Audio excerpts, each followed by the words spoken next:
Olá, pessoal. Tudo bem com vocês? Bom dia, bom dia. Como é que estão as coisas? Hoje a gente vai iniciar, vamos continuar falando de automação. Então, hoje é a terceira parte do treinamento de fundamentos de automação. Lembrando que as duas outras partes estão naquele link que eu sempre mando, todo dia eu coloco aí no chat.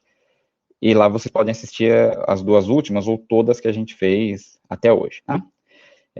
Então, hoje a gente vai dar uma geral nos benefícios da automação, falar um pouquinho de protocolo e falar tudo mais que abrange o básico da automação, tá bom? Então, vamos começar aqui colocando a apresentação, que é a sequência da mesma apresentação, que também está lá no linkzinho, que é o que a gente estava falando ontem, ok?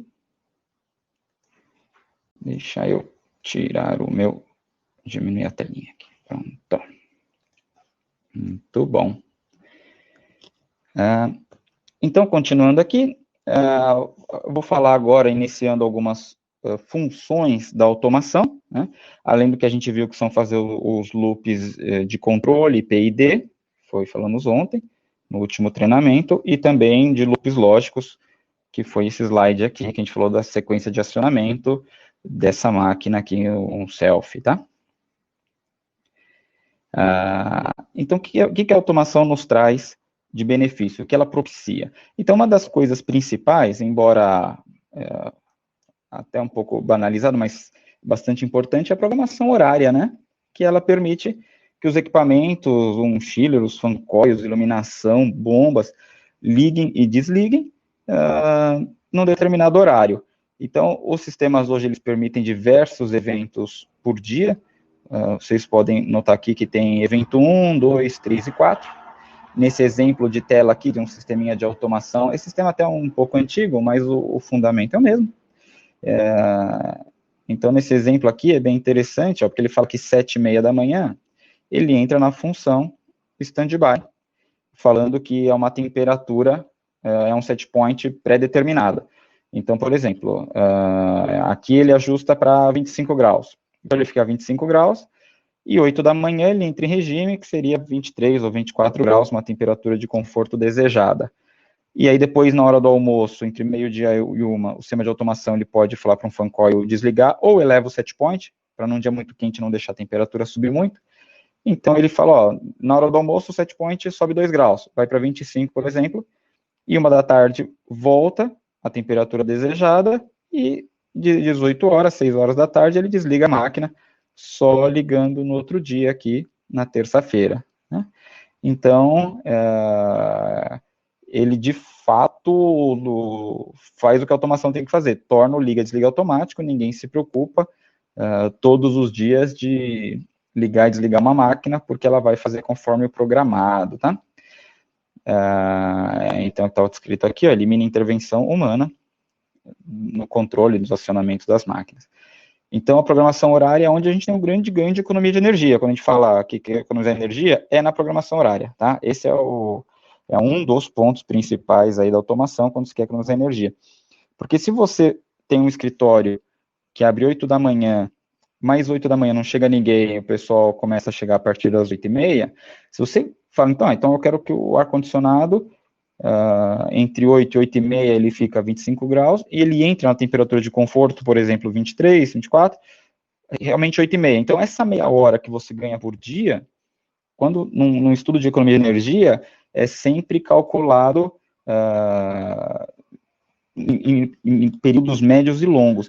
Então, meia hora por dia, vezes 30 dias, que é um mês, vezes um ano, vezes 5 anos. Então, os valores começam a ficar expressivos, né? Então, quando você faz uma conta de meia hora por dia menos de ar-condicionado funcionando, vezes 5 anos, começa a ficar uns valores bem interessantes, tá? Então, é onde a gente propõe para os clientes que a economia de energia, eu ganho um ganho, vamos dizer, mais fácil de conseguir, claro, sendo possível, diminuindo o tempo de funcionamento das máquinas. Então, quando é uma automação ruim na prática que o pessoal não sabe operar, acaba ligando antes, para já ir resfriando, ou faz do jeito que quiser, para não esquecer, já liga, ou esquece de desligar. Isso, ao longo dos anos, é um gasto de energia bruto, né? Então, tomar cuidado com isso, ó. por mais óbvio que seja, a automação tem que funcionar em automático, né? Se tem chave em manual, tem coisa errada, tem que ser reparado o mais rápido possível.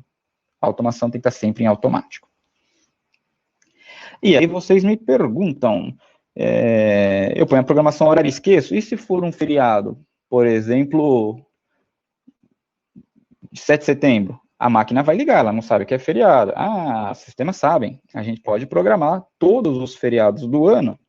Se é uma empresa que tem esse tipo de organização de calendário e tem um calendário já anual, o operador de automação já pode programar todos os feriados na automação, para ele não esquecer, se um feriado é segunda-feira, na sexta-feira ele provavelmente não vai lembrar que a máquina não vai ligar na segunda-feira, mas se ele já pré-programou isso tudo, ele sabe que, por exemplo, aqui 7 de setembro, essa máquina não vai ligar porque não tem expediente nesse dia. Então, esse tipo de configuração chama feriados, né, holidays, ou eventos especiais, depende do fabricante, do sistema de automação. Então, é permitido você fazer uma programação num dia específico do ano, mesmo que recorrente, tá?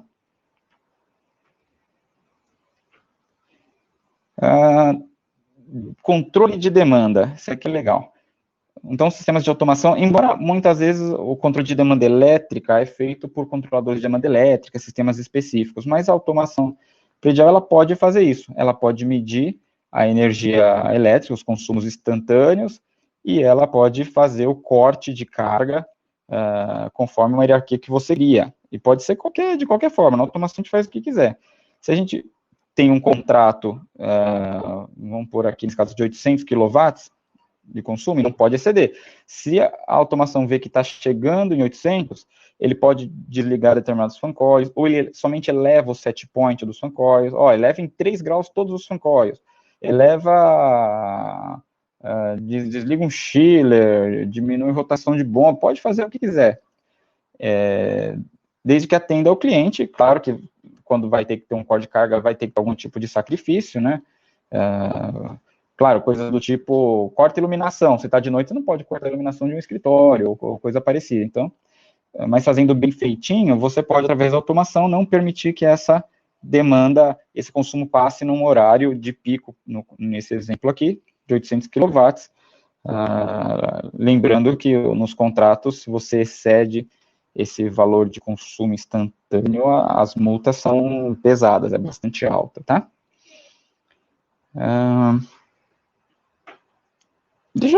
Vamos aproveitar, aproveitar o gancho aqui do consumo, deixa eu explicar uma coisinha interessante aqui, que eu vejo que muita gente confunde, vale a pena a gente falar, tá?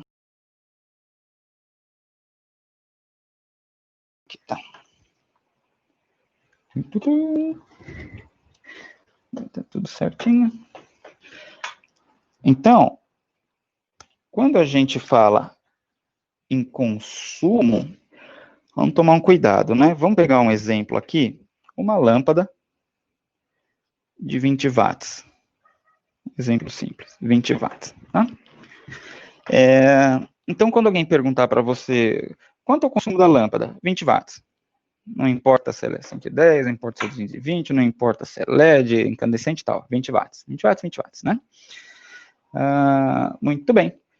E qual que é quando fala em watts, o que é watts, né? A unidade dele é joule por segundo, né? Pois bem, então a gente tem uma unidade de trabalho, de energia, e uma unidade de tempo. Então, essa seria a potência dessa lâmpada. Muito bem. Quando a gente pega a nossa conta de energia, ela vem lá em quilo, esse K é sempre minúsculo, tá? Quilowatt-hora. O que significa isso? Que é quilowatt vezes hora, tá? Então, eu não lembro bem, mas lá na análise dimensional, né, a gente tem uma unidade de energia aqui de trabalho, que seria o joule, e uma unidade de tempo, né? E isso é o joule por segundo, que é a unidade do watt, vezes outra unidade de tempo, que no caso é a hora. Então, quando a gente faz isso daqui, qual que é a resultante quando eu estou falando em watt-hora é puramente energia consumida, ou o tal do joule aí na prática. Então, pegando uma conta no fim do mês, ela vai dar em quilowatt-hora, que é o tanto que consumiu. Watt é o instantâneo. Então, se eu pego o exemplo da lâmpada lá, de 20 watts, quanto essa lâmpada vai ter consumido de energia em uma hora? 20 watts vezes uma hora, ela consumiu 20 watts hora. Ok? Se ela... E se ela ficou ligada por meia hora? Ela vai consumir quanto? 10 watts hora.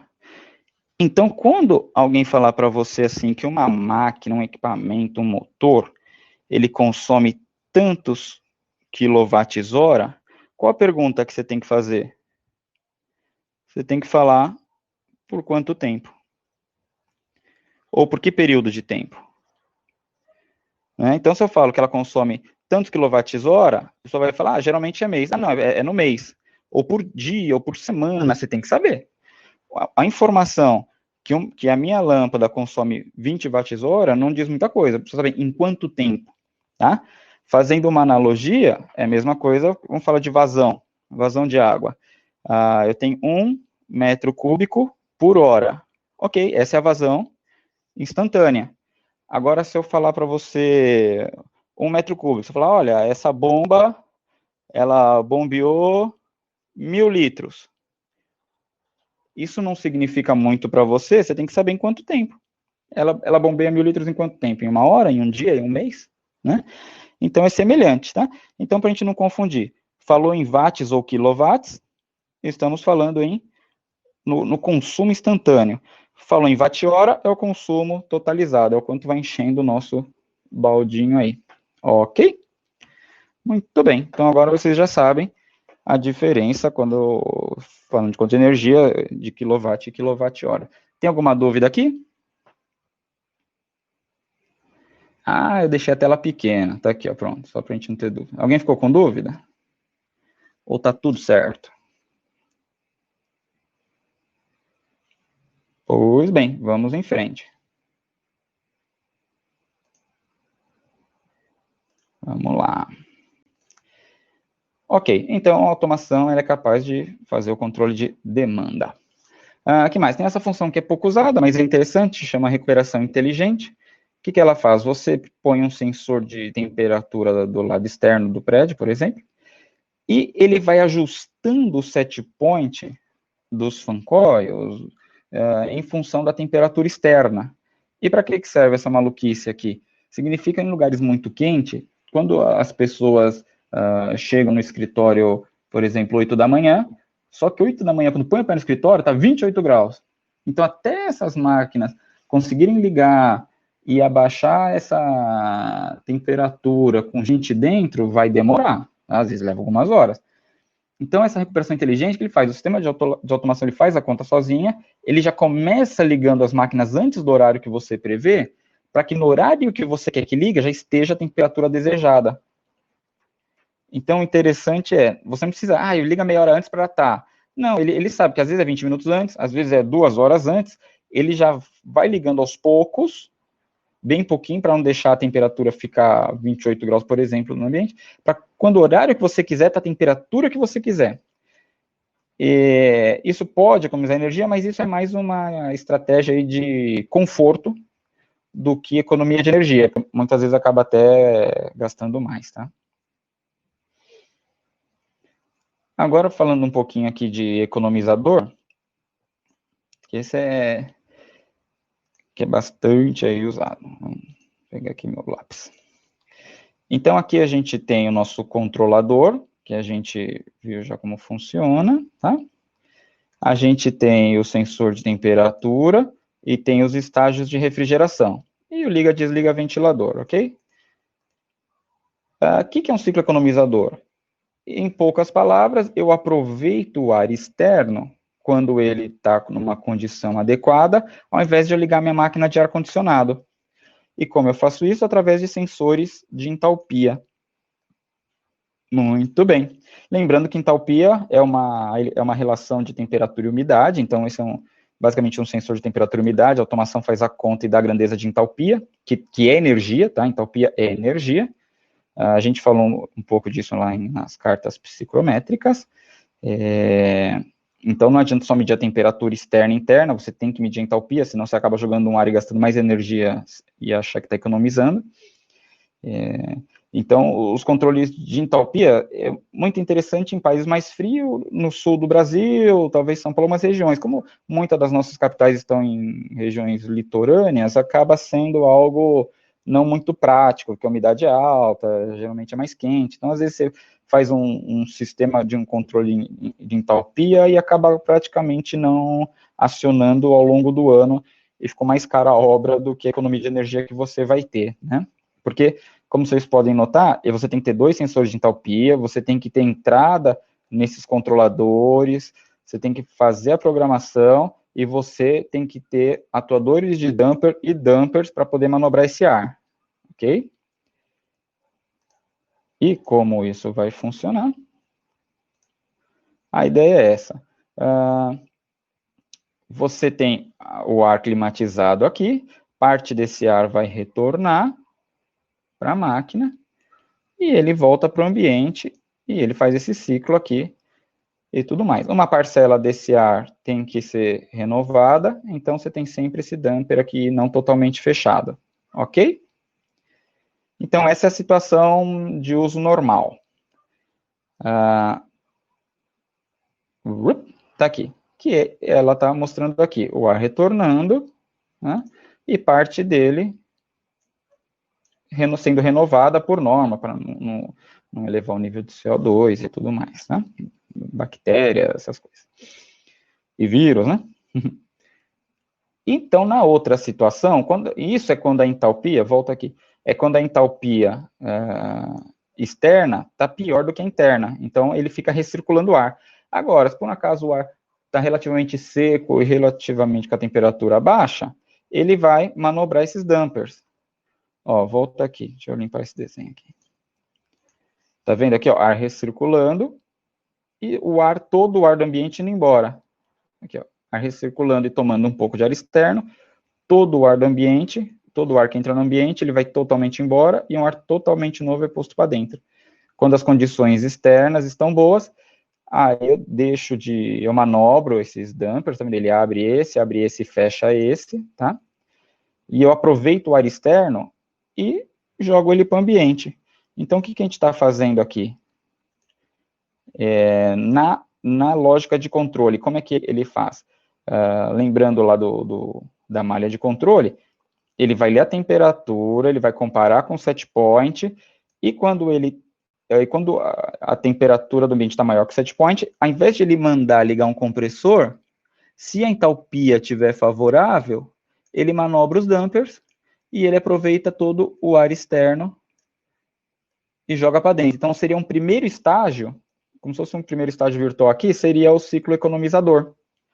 Ainda assim, se não der conta, aí ele liga um compressor ou abre a válvula de água gelada. Então, quando ele vê que ele precisa resfriar o ambiente, ele analisa a entalpia é boa, ele põe o ar de fora. Se deu conta, ele deixou de ligar um compressor, deixou de abrir válvula, e isso traz uma grande economia de energia elétrica, porque você não está usando ar-condicionado, você está usando as condições externas para condicionar o ambiente interno, tá? Muito bem, tudo certo até aqui? Vamos em frente. Esses conceitos todos que eu estou falando são literaturas bem abrangentes, tá? A gente está dando só uma pincelada introduzindo cada um deles, tá bom? Muito bem. Outras funções da automação, controle de iluminação e cargas elétricas, né? Bombeamento de água potável, ou de esgoto. A automação pode fazer muitas coisas aí, além disso, né? Medições de água, de gás, medição de consumo de energia elétrica, fazer gráficos. Automação predial já é preparada para atender todas essas coisas, né? Nesse caso aqui de controle de iluminação, tem esse tipo de iluminação e tem a iluminação DALI, né? Vou aproveitar e só falar um pouquinho aqui. O que é o DALI? Escreve assim, ó, DALI, tá? Caramba, o que significa? Não, é digital, nem lembro o que significa. É um protocolo de comunicação, que pode ser para lâmpada fluorescente ou lâmpada LED. No caso da lâmpada fluorescente, ele vai ser chamado de reator DALI. No caso das lâmpadas LED, ele é chamado de driver DALI. Então, ele é um reator, ou seja, no caso é um reator fluorescente, no caso do LED, ele é uma fontezinha, um driver DALI, que ele tem um protocolo de comunicação. Então, a gente vai comunicar uma lâmpada, aqui é uma lâmpada, tá? Comunica uma lâmpada na outra e liga lá na automação. E aí a gente vai poder comandar o liga-desliga de cada lâmpada, vai poder dimerizar cada lâmpada ou luminária. Se uma lâmpada pifar, ele vai dar uma falha. Eu posso mudar, criar cenários, né? Cenário é quando eu quero que liga essa 100%, aquela 30%, aquela 50%, aquela 20%. Eu aperto o botão, ele já faz o cenário que eu pedi. Então, o DALI, quando você tem muitas lâmpadas, é bem interessante, porque você tem todo ele no sistema de automação, né? Põe um sensor de iluminação próximo à janela, se a fachada for de vidro, você não liga as primeiras lâmpadas próximas à janela, você economiza energia, enfim, você tem bastante artifício para fazer com a comunicação DALI, tá? Ele é um protocolo que trabalha no nível de tensão, se não me engano, 18 ou 20 volts, então ele não é o padrão RS485. Embora ele seja um parzinho de fio, ele foi feito para trabalhar com iluminação, para que você não tenha uma infraestrutura só para comunicação DALI. Você pode passar esse cabo junto com o cabo de iluminação das lâmpadas. Por ele trabalhar com nível de tensão menor, o ruído não vai interferir nele, então você economiza muito em infraestrutura, né, em eletrodutos, conduletes e tal. Porém, o DALI você não consegue entrar direto nos controladores de automação, porque ele não é padrão RS485, ele tem um padrão próprio, ele é um protocolo aberto, né, um protocolo de comunicação aberto, mas ele não tem um padrão 485, então ele precisa geralmente de um drive, de um hardware, para converter isso e se comunicar com o sistema de automação. Tem fabricantes que convertem isso para KNX, ou para Modbus, ou para BACnet, né, tá bem? Então, o DALI é isso aí. Também tem uma literatura e muita informação só de DALI, só para vocês saberem que ele existe. Só repassando aqui, essa aqui é uma central de água gelada padrão. Esse desenho também está na pastinha do link que a gente compartilha. Isso é legal para estudo, né? Para ver como é que funciona uma central de água gelada só com primário, com torre de resfriamento e tudo mais, né? Aqui é só mencionando a parte do chiller, a parte de condensação, são as bombas de água de condensação. A parte de resfriamento, a torre de resfriamento, tanque de expansão, essas coisinhas a gente já falou, né? Aí, tá vendo? Chiller novamente. A parte da água gelada, são as bombas de água gelada. Os fan coils estão aqui. Muito bem. O fan coil a gente não vai tratar agora, vamos falar disso no próximo treinamento. Então, automação, como a gente veio desenvolvendo lá, então a gente veio falando de AIAO, DIDO, as entradas e saídas físicas, passando pelos loops lógicos, que são os controles P e D, passando os loops de controle, e os loops lógicos, que são a questão de acionamento, manda ligar, checa a falha. Depois a gente passou por que mais automação pode vir, programação horária, exceções e tudo mais. E agora a gente vai falar num nível maior, né, que até então a gente estava falando em nível de campo, controlador mesmo de máquinas, e agora a gente vai falar em nível de gerenciamento, né, que nada mais é que ou um gerenciador ou um supervisório. Mais alguns treinamentos para frente, a gente vai mostrar, apresentar como são esses, o que cada fabricante oferece, o que a Rony oferece, o que a Johnson oferece, o que a Schneider oferece, tá bom? Então, o que mais um sistema de gerenciamento, um sistema supervisório pode oferecer, né? O básico dele, controle e monitoramento centralizado, então todas as telas, toda a informação da máquina fica dentro dele, você pode acessar, hoje acessa tudo via browser, né? Google Chrome, Microsoft Edge, Safari e tal. Não precisa instalar, antes você tinha que instalar um cliente, esse tinha licenças e tal. Hoje é tudo via browser, claro, tem fabricantes que ainda precisam instalar alguma coisa. Acesso remoto, uma vez que hoje está tudo na internet, você faz o que quiser, né, que é via browser, você acessa via celular, tablet, à vontade. Ele vai te dar os alarmes, essa é uma das funções principais, quebrou uma correia, ele avisa, uma bomba parou de funcionar, ele avisa, um chiller desarmou, ele avisa, né? Essa é uma das principais funções da automação. E ele cria os relatórios, que pode ser por evento ou relatórios de manutenção, marcando o número de horas de cada equipamento para fazer as manutenções preventivas, ou o número de eventos mesmo, posso marcar, que são os trends, né? São os registros históricos, que ele vai marcar como a temperatura de um ambiente se comportou ao longo de um dia, de uma semana, do mês, como a bomba se comportou, quanto ela ligou, quantas horas trabalhou. Então, a automação permite dar uma porção de relatórios, sem contar os relatórios de consumo de energia elétrica e tal. Aqui são os exemplos de telas gráficas, tem alguns aqui, não são muito atuais, mas depois a gente vai mostrar os mais novos, né? Então, aqui a gente pode ver que a gente tem um chiller aqui, né? Ó, chiller 1, 2 e 3. Esse chiller aqui, ó, tá vendo os ventiladores? É um chiller a ar, né? Condensação a ar, não tem torre de resfriamento, tá? Aqui a gente tem bombas de água gelada, primária, ó, 5 bombas. E deve ter na outra tela o sistema secundário, ou não, esse aqui é um sistema só de primário. E aí você sempre, o que você vai ter, o que a automação te dá? Ela vai te dar as temperaturas, né? Ela vai te dar se ele está ligado ou não, ó, desabilitado, né? Ou seja, se ele dá o comando de ligado e se ele realmente veio um status, um contato seco do chiller falando se está ligado ou não, e um outro contato seco falando se ele está em falha ou não. Então, por aqui a gente configura os alarmes para avisar o operador se algo deu errado, né? E geralmente na tela você tem os links também para as demais máquinas, né? Aqui é um fan coilzinho, aqui ó, a abertura da válvula de água gelada, 0 a 100%. Aqui ele vai dar se está em alarme ou não, está simulando aqui um alarme, se essa máquina está ligada ou não, né? Então, toma cuidado. Uma coisa é comando, liga, desliga. Outra coisa é status, né? Se está escrito comando, é porque ele mandou ligar. Mas, às vezes, a automação, o cliente não quis, ou não quis comprar o status, ele não sei se ela ligou ou não, mandei ligar, né? Então, se a gente tem um status aqui, um sensor diferencial de pressão, ou um relézinho de corrente numa fase de motor, a gente vai saber se o motor está ligado ou não. E a gente permite o usuário ajustar o set point, e aqui ele vai dar informação da temperatura desse ambiente. Aí, uma tela bem tradicional de um fan coil, tá? Esse aqui é já uma tela com foto, né, mostrando se está ligado ou desligado, né? Tá meio feinho aí. Aqui um sisteminha de condensação das torres de resfriamento, né? A bomba de água de condensação e 2. E aqui são selfies, tá?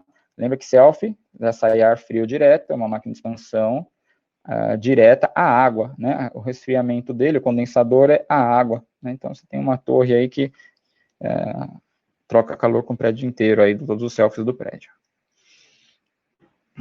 Aqui também um exemplo de fan coil, de água gelada, bombas secundárias.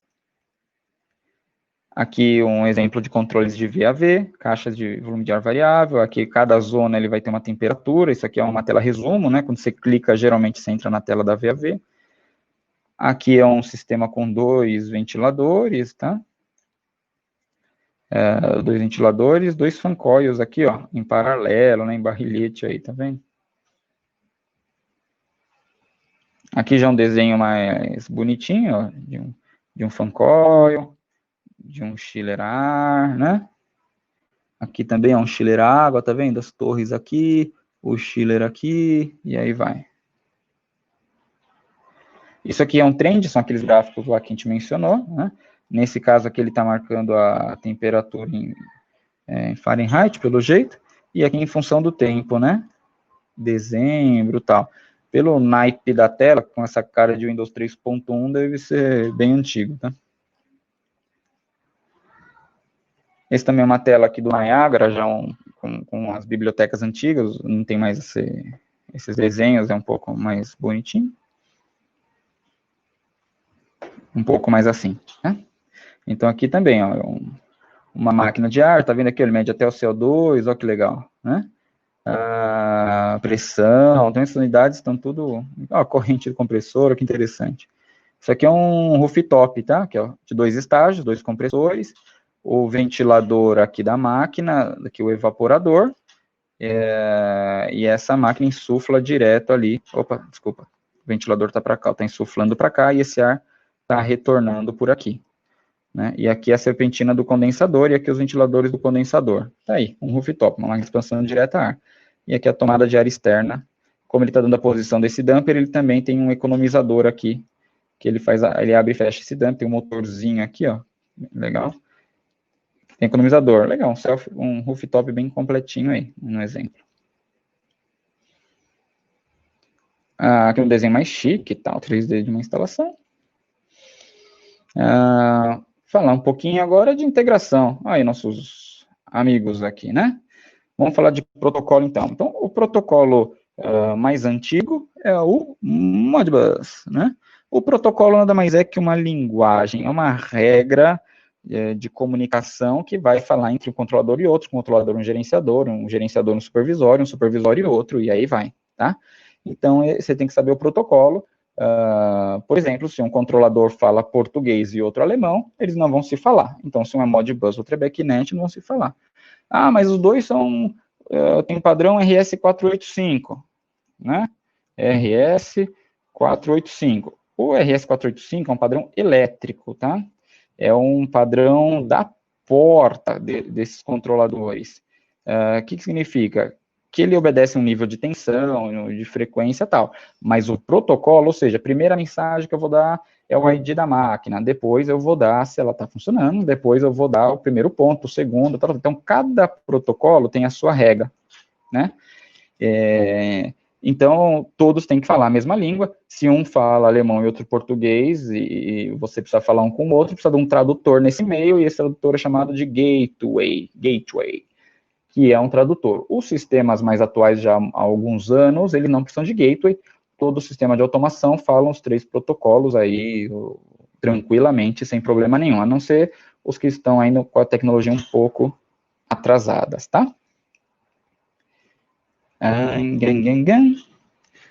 O Modbus, ele é um protocolo criado em 1979, então você pode dizer que é um protocolo da década de 70, é bem antigo, veio da indústria, veio uma evolução dos sinais de tensão e corrente, 4 a 20 mA, 2 a 10 volts. Ele é um protocolo bastante simples, usado ainda na indústria, e na automação predial ele é muito usado ainda em inversores de frequência, medidores de energia. Controladores com Modbus é ultrapassado, tá? Vamos dizer assim, a Microblau ainda usa, e a Danfoss usa também, porque não é muita praia deles a automação, mas o Modbus funciona, mas não é o melhor, não seria o melhor protocolo para fazer uma rede inteira de controladores, tá? Então, uma curiosidade do Modbus, quando a gente precisa ter algum tipo de integração de troca de informações entre uma automação predial e uma automação industrial, quando você vai, por exemplo, automatizar um escritório de uma indústria que já tem automação no parque industrial, geralmente é usado o Modbus, porque a indústria sabe o Modbus. A indústria não sabe o que é BACnet, não sabe o que é Loanworks, ou Lomark, né? Não sabe nem escrever isso aí, sem problema, tá? Os protocolos industriais são o CAN bus, o Profibus, o Fieldbus, esse monte de nome maluco aí que eles têm lá, e na automação predial nenhum controlador fala os protocolos deles, e eles também não falam Loanworks ou BACnet, ou KNX, que é um protocolo europeu aí, que acabou não pegando muito no Brasil, mas ok, também é um protocolo aberto, né? Então, o Loanworks, ele é de uma empresa privada, vamos dizer assim, chamada Echelon, ou Echelon, não sei, escrever assim, Echelon, tá? Ele é um protocolo muito bom. Como ele foi introduzido no Brasil de forma atropelada, pegou fama de ser ruim, mas ele não é ruim, ele funciona muito bem, ele é muito bom, tá? O BACnet, ele faz parte da associação, tem até aqui ASHRAE, né, que seria a Brava Americana, a Associação Americana, e ele foi feito para automação predial. Então, começou a concorrência entre Loanworks e BACnet, alguns fabricantes adotaram o Loanworks, outros o BACnet, como Honeywell e Trane foram para o Loanworks, Johnson e outros foram para o BACnet e tal, e quem prevaleceu aí até em termos globais foi o BACnet. Então, hoje, falou em protocolo, é BACnet, tá? Não tem conversa. Todo mundo fala em BACnet, pronto, e acabou. O BACnet tem o uma organização que chama BTL, BACnet Testing Laboratories. O que ela faz? Você desenvolve um equipamento BACnet, você manda para elas, paga lá, né? Envia um monte de documento, eles testam, e eles aprovam, e você pode pôr o selo BTL no seu produto. Se o seu produto tem selo BTL, você tem 99% de certeza que ele vai se comunicar com qualquer outro equipamento BACnet. Se ele não tem o selo BACnet, ele pode se comunicar ou não. Muito provavelmente ele se comunica, mas pode ser que não, e aí você vai falar, não tem o selo, tá fora, né? Então, um bom controlador tem que ter o selo BTL, BACnet Testing Laboratories, né? Então, a diferença entre um protocolo e outro, um é o Civic, outro é o Corolla. Tem um diferente, um é melhor numa coisa, outro é na outra, mas todos funcionam bem, funcionam igual. O BACnet é um pouquinho mais lento, porque ele vai lendo, ele pega um controlador, ele lê um ponto, lê outro, lê outro, lê outro, lê outro, lê o último. Aí ele começa no primeiro, lê outro, lê outro, lê o último. E os outros dois protocolos são mais modernos, ele lê por exceção. Você imagina que a temperatura mudou e ele acabou de passar a leitura dele, ele só vai ler quando voltar. Então, se tem uma rede muito grande de BACnet, ela vai ter uma taxa de atualização mais lenta. Então, o Longworks BACnet são bem melhores nesse sentido. Mas, como eu disse hoje, o Niagara, aí, que a Rony e a Johnson usam, eles falam, o controlador fala qualquer um deles aí tranquilamente, né? Então, outra curiosidade é que o BACnet, ele usa o padrão 485, então qualquer controlador com porta 485 e com essa capacidade, ele usa essa porta para falar em BACnet, e o Longworks, ele não usa o padrão 485, ele criou o próprio padrão aí, chama FTT10, Free Transceiver Topology. Ou seja, é um par de fios, que o cabo não precisa nem ser blindado e não tem polaridade. Você liga de qualquer jeito, de um controlador para o outro, do outro para um, de um para um gerenciador, sem polaridade nenhuma. Mas ele, como ele tem um padrão elétrico diferente do 485, você precisa de uma plaquinha específica, Longworks, que ela só fala em Longworks. Né? Uma curiosidade aí na hora de construir um projeto, um quadro de automação, tá bom? Acho que eu falei tudo que eu sei de protocolo. Alguma dúvida aqui? E não, vamos em frente. Tem outra coisa. Legal, né? Então, voltando aqui. Longworks FTT10, BACnet. Mas hoje todos falam também sobre uma rede Ethernet, uma rede IP. O Longworks pode ser o Longworks IP. Pouquíssimo usado, né? Muito usado, BACnet IP. Eu quero falar BACnet IP. Melhor ainda, é melhor o pior 485, os dois são bons, os dois são rápidos, se você já tem uma rede IP, melhor. E o Modbus é da nomenclatura TCP, tá? Que também é ligado numa rede TCP aí sobre IP. Como se encapsulasse no protocolo TCP o Modbus, BACnet e o Longworks, né? Então, como eu disse, o controlador hoje, o Niagara, ele fala qualquer um deles, ou seja, FTT10, 485 e PTCP, à vontade. O forte das tecnologias novas é que o protocolo, por muitos anos, foi uma briga, quem usar qual protocolo, qual projetista podia tocar o protocolo. Hoje não importa o protocolo, os controladores falam todos os abertos populares aí, e a grande verdade é que o cliente não sabe, o cliente não é transparente para o cliente nem não sabe, não liga, nem quer saber que protocolo está usando, vai funcionar de qualquer jeito.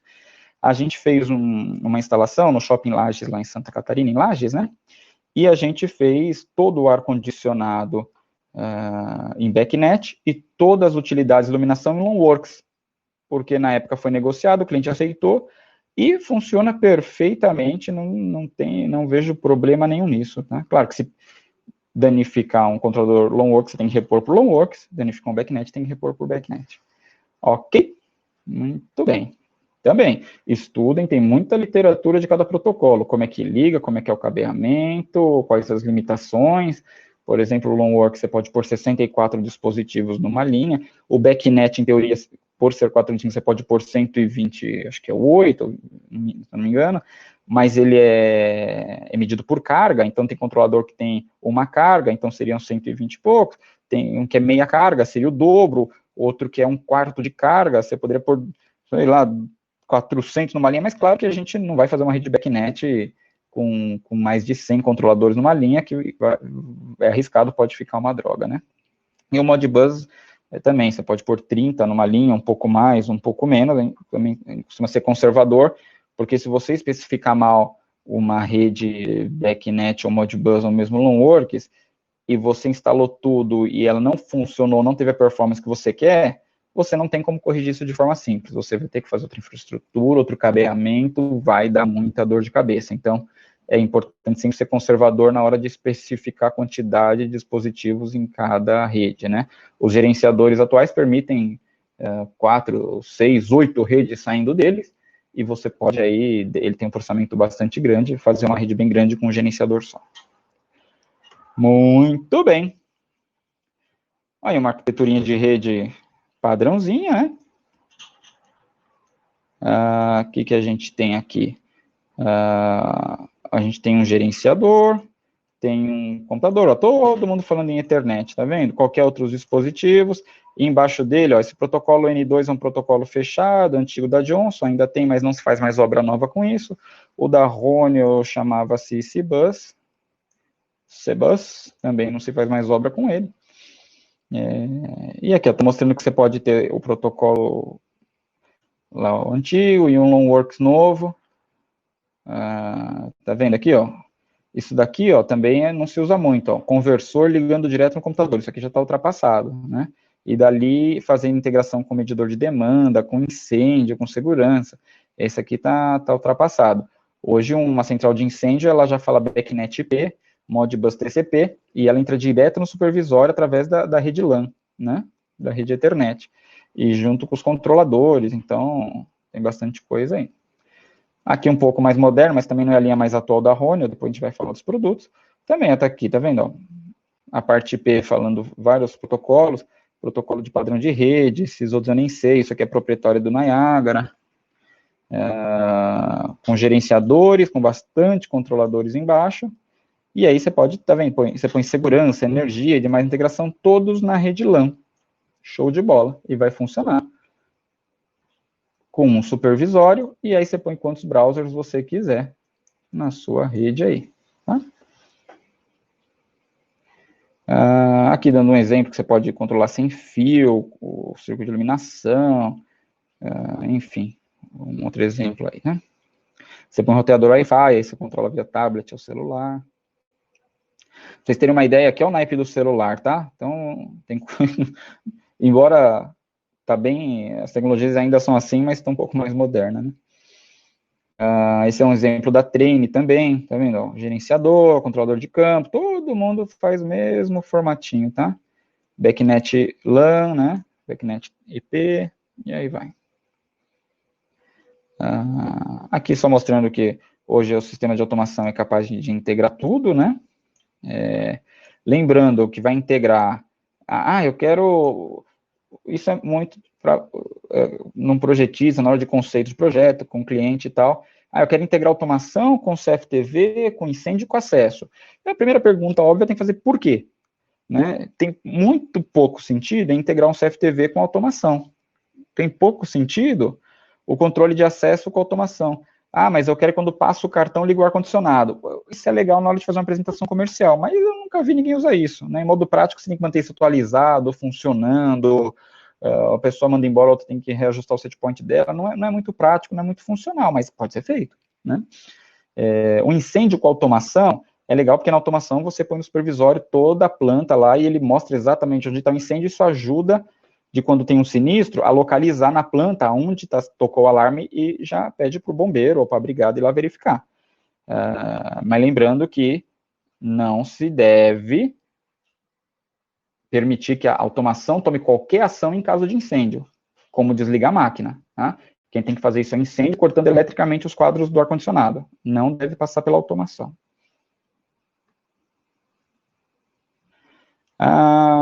Para finalizar hoje, só falar um pouquinho desses termos que vocês vão encarar, falar de forma bem superficial, tá? O Green Building, quando a gente pegar uma instalação que fala que é Green Building, que é conduzida aí pelo Green Building Council, tem o Green Building hoje, o Green Building Brasil,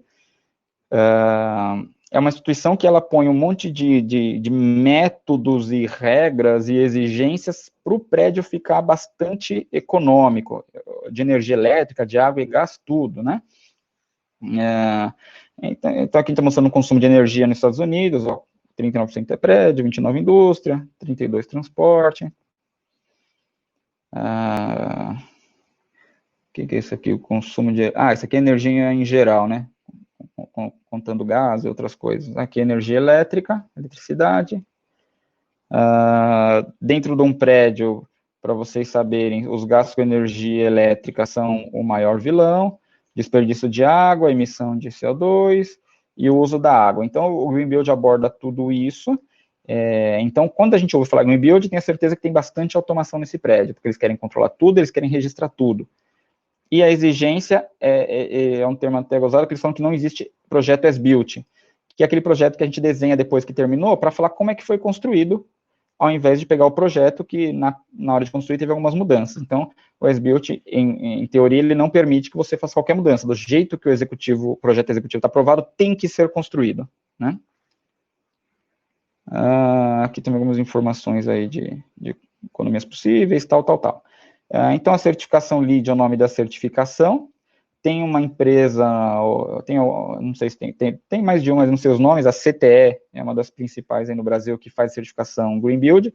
Então, quando você constrói um prédio que é Green Building, você contrata essa empresa, eles adequam o projeto e depois eles avaliam e verificam se teu prédio ele conseguiu a categoria, deixa eu ver se tem aqui ó, certificado, é a menor categoria, mas já foi aprovado, prata, com mais recursos ainda, ouro e o máximo é platino. Então, quanto mais coisas você tem, eu ponho o variador de frequência nos fan coils, ganha ponto. Eu controlo a iluminação, ganha ponto. Eu coloco todos os fan collects na automação, ganha ponto. Então, tudo vai somando ponto para subir na categoria, né? E para que serve isso? Quando um empreendimento, o investidor faz um prédio e fala, meu prédio é platino, significa que esse prédio é mais moderno, ele vai poder cobrar mais pelo aluguel das empresas que vão alugar esses andares comerciais, e aí ele faz publicidade, usa, porque ele é um prédio econômico, né? Lembrando que o Green Build não é só construção, depois você tem uma sequência de manutenção e acompanhamento para ser feito, que eu vejo, de fato, não muita gente depois fazendo. Uma vez que certificou, pôs a plaqueta lá na frente do prédio, acaba a operação se perdendo aí, muitos dos benefícios vão embora, né? Aí o nível de ponto para cada categoria, ok? O processo Aqua é eu não me lembro bem, tem um similar ao Green Build na Europa, e a tradução é o Aqua, se eu não me engano, pelo pessoal da USP aí que fez, que é um pouquinho diferente, mas com o mesmo fim de certificar e de garantir que todas as aplicações de energia e consumos de água e gás estão dentro de determinados requisitos que vão ser mais ecológicos e econômicos, né? Aí, ó, na construção, gestão, tem certificação na parte interna, externa, tem 1000 tipos de certificação aí.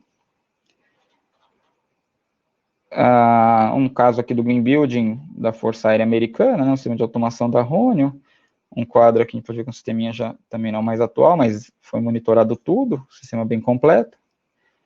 Aqui, as máquinas aqui, né, aqui é o controlador, tá vendo, da automação.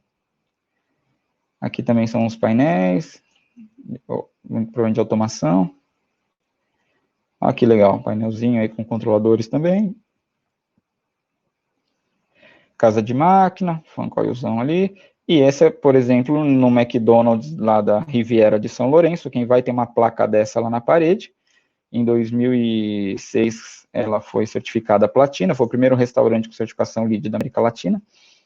E lá tem muitos recursos de automação, né? Então, tudo é controlado, tudo automatizado, o ciclo de economia de energia entalpia que a gente viu hoje, tudo quanto é estratégia de economia de energia tem naquele restaurante. Então, é bem legal. Muito bem, gente.